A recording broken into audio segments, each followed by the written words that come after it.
नमस्कार साथियों, कैसे हैं आप लोग। आशा करती हूँ आप लोग बहुत बढ़िया होंगे। दोस्तों, आज मैं लेकर आ चुकी हूँ आप लोगों के बीच पंचायती राज व्यवस्था से महत्वपूर्ण 25 क्वेश्चन। ठीक है, हर एक एग्जाम के लिए बहुत महत्वपूर्ण है, तो आप लोग एग्जाम से पहले एक बार जरूर पढ़ लीजिएगा। ठीक है, तो चलिए शुरू करते हैं बिना देरी किए। यहाँ पे दे रहा है फर्स्ट क्वेश्चन, भारतीय संविधान के किस भाग में पंचायती राज प्रावधान पंचायती राज से संबंधित प्रावधान है। तो ये हो जाएगा दोस्तों भाग 9 से। ठीक है, इसका आंसर सी हो जाएगा। दोस्तों नेक्स्ट क्वेश्चन पे चलते हैं हम। यहाँ पे आ रहा है दोस्तों 2 नंबर क्वेश्चन, भारतीय संविधान के निम्नलिखित अनुच्छेदों में से कौन सा अनुच्छेद राज्य सरकार को ग्राम पंचायत को संगठित करने का निर्देश देता है। तो अनुच्छेद 40। ठीक है, इसका आंसर ए हो जाएगा। चलते हैं नेक्स्ट क्वेश्चन पे दोस्तों। अब आ रहा 3 नंबर क्वेश्चन, संविधान के किस भाग में ग्राम पंचायत की स्थापना के बाद कही गई। तो भाग 4 में। ठीक है, इसका आंसर बी हो जाएगा दोस्तों। चलते हैं नेक्स्ट क्वेश्चन पे दोस्तों। 4 नंबर क्वेश्चन आ रहा है कि संविधान के 11वीं अनुसूची में निम्नलिखित में से क्या सम्मिलित है। तो क्या सम्मिलित है। तो पंचायत का कार्यक्रम, पंचायतों का कार्यक्रम। दोस्तों सी हो जाएगा इसका आंसर। ठीक है,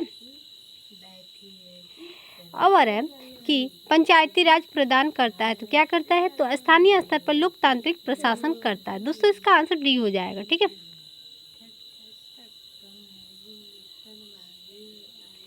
उसके द्वारा पंचायती राज का प्रधान है। तो प्रधान लक्ष्य क्या है। तो ग्रामवासियों में शक्ति का विकेंद्रीकरण करना। ठीक है, इसका आंसर सी हो जाएगा दोस्तों। अब आ रहा है 7 नंबर क्वेश्चन, भारत में निम्नलिखित में से किसके अंतर्गत पंचायती राज प्रणाली की व्यवस्था की गई। किसके अंतर्गत। तो नीति निर्देशक के अंतर्गत। ठीक है, इसका आंसर बी हो जाएगा दोस्तों। नेक्स्ट क्वेश्चन पे आते हैं। उसके बाद 8 नंबर क्वेश्चन है कि संवैधानिक संशोधन द्वारा पंचायती राज संस्थाओं को संवैधानिक दर्जा प्रदान किया गया है। दोस्तों इसका आंसर सी हो जाएगा 73वां संशोधन के अंतर्गत। ठीक है, इसका आंसर सी हो जाएगा दोस्तों। ठीक है, चलते हैं नेक्स्ट क्वेश्चन पे दोस्तों। अब आ रहा है 9 नंबर क्वेश्चन, 73वां संविधान संशोधन द्वारा 11वीं अनुसूची में पंचायती राज संस्थाओं को कितने कार्य सौंपे गए। कितने कार्य सौंपे गए। तो 29 कार्य सौंपे गए। दोस्तों याद रखिएगा। ठीक है, और मुखिया बनने के लिए कितना हमें उम्र चाहिए। तो 21 वर्ष चाहिए। इसको भी याद रखिएगा दोस्तों, ये भी क्वेश्चन एग्जाम में पूछ देता है ये सब क्वेश्चन। ठीक है, ये सब नॉर्मल है। ठीक है, चलते हैं नेक्स्ट क्वेश्चन पे दोस्तों। अब आ रहा 10 नंबर क्वेश्चन, 73वीं संविधान संशोधन के प्रावधानों को समाज के किस वर्ग की सत्ता को हस्तांतरण की दृष्टि से ऐतिहासिक कदम माना जाता है। तो ये हो जाएगा दोस्तों महिला वर्ग। दोस्तों इसका आंसर डी हो जाएगा। ठीक है,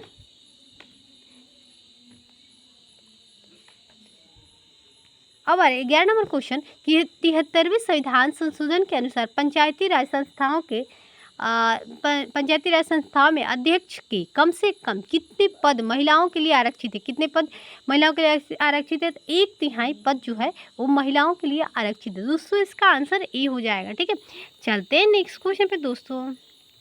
यहाँ पे आ रहा है 12 नंबर क्वेश्चन, 73वें संविधान संशोधन द्वारा पंचायती राज संस्थाओं के लिए किस तरह के चुनाव का प्रावधान किया गया है। तो किस तरह का। तो प्रत्यक्ष एवं गुप्त मतदान का। ठीक है, इसका आंसर डी हो जाएगा। चलते हैं नेक्स्ट क्वेश्चन पे दोस्तों। 13 नंबर क्वेश्चन है कि पंचायत के विघटन उपरांत निम्नलिखित में कौन से समय अवधि नए चुनाव कराने हेतु सही है। तो कौन सा सही है। तो 6 माह के अंदर चुनाव करा लिया जाना चाहिए। अगर मान लीजिए कोई मुखिया है वो इस्तीफा दे मतलब कर दिया कि हम मतलब नहीं रहेंगे, हट दिए, तो उसको 6 महीना के अंतर्गत वहाँ पे दूसरा मुखिया को ला देना है। जिसके मतलब अगर कोई उसके बदले में कोई आया वहाँ पे मुखिया बना, तो उसको 6 महीना तक रहने का मतलब वहाँ पे दिया जा सकता है, उससे अधिक नहीं, क्योंकि दोबारा उन्हें चुनाव हर हालत में करवाना पड़ेगा। ठीक है, ठीक है, चलते हैं नेक्स्ट क्वेश्चन पे दोस्तों। यहाँ पे दे रहा है दोस्तों कि भारत के किस चुनाव में आरक्षित संस्थाओं के चक्रानुक्रम से भरे जाने का प्रावधान है। दोस्तों इसका आंसर डी हो जाएगा। पंचायती राज संस्थाओं के चुनाव में इसका आंसर डी हो जाएगा। ठीक है, चलते हैं नेक्स्ट क्वेश्चन पे दोस्तों।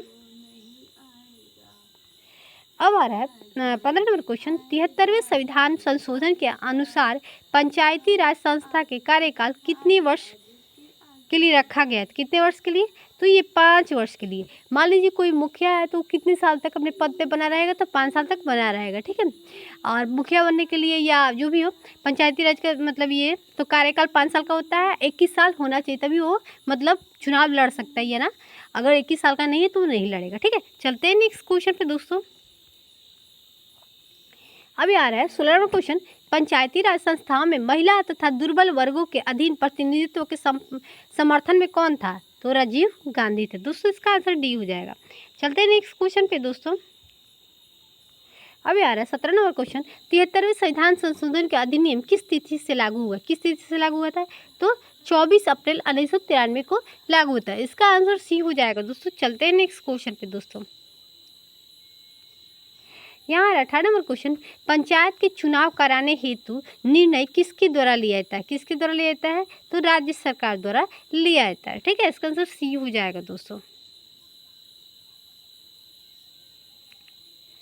अब यार 19 नंबर क्वेश्चन। भारत में पंचायती राज का प्रारंभ किया गया था। कब किया गया था?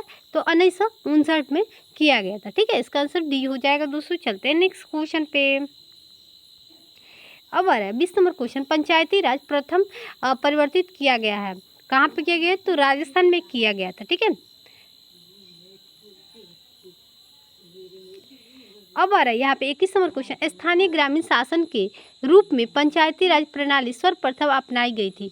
तो कब अपनाई गई थी? तो कहाँ अपनाई गई थी? तो राजस्थान और आंध्र प्रदेश में। राजस्थान में कब अपनाई गई थी? तो 2 अक्टूबर को 1959 को। और यहाँ आंध्र प्रदेश में आपका हो जाएगा 11 अक्टूबर को अपनाया गया था, ठीक है। चलते हैं नेक्स्ट क्वेश्चन पे दोस्तों। यहाँ आ रहा है कि 2 अक्टूबर 1959 को भारत में पंचायती राज का शुभारंभ निम्नलिखित में से कहाँ किया गया था? कहाँ किया गया था? तो राजस्थान में नगौर जिला राजस्थान में किया गया था, ठीक है। कितना तारीख को? 2 अक्टूबर 1959 को, ठीक है। चलते हैं आगे बढ़ते हैं, नेक्स्ट क्वेश्चन पे चलते हैं। अब यार 23 नंबर क्वेश्चन। देश के ग्रामीण क्षेत्र के सामाजिक एवं सांस्कृतिक उत्थान के लिए सामुदायिक विकास कार्यक्रम कब प्रारंभ किया गया था? कब किया गया था? तो 2 अक्टूबर 1952 को प्रारंभ किया गया था, ठीक है। चलते हैं नेक्स्ट क्वेश्चन पे दोस्तों। 24 नंबर क्वेश्चन आ रहा है कि लोकतांत्रिक विकेंद्रीकरण की योजना प्रस्तुत करने वाली समिति थी। कौन समिति थी? तो बलवंत राय मेहता समिति। दोस्तों इसका आंसर डी हो जाएगा, ठीक है। अब 25 नंबर क्वेश्चन। पंचायती राज से संबंधित निम्नलिखित कथनों में से कौन सा सही नहीं है? कौन सा सही नहीं है दोस्तों? तो ये हो जाएगा दोस्तों कौन सा सही नहीं है? तो ये हो जाएगा 73वां संशोधन 15 अगस्त 1993 से प्रभावित है। गलत है दोस्तों। तो ये पूछ रहा है कि कौन सही नहीं है, तो ये इसका आंसर हो जाएगा। बाकी ये सही है, ये भी सही है, ये भी सही है। दोस्तों कैसा लगा हमारा पंचायती राज से महत्वपूर्ण क्वेश्चन? उम्मीद करती हूँ कि आप लोग को अच्छा लगा होगा। अगर अच्छा लगे तो दूसरे तक भी शेयर कीजिएगा, और ठीक है। और फिर मिलते हैं नेक्स्ट क्लास में। बाय दोस्तों।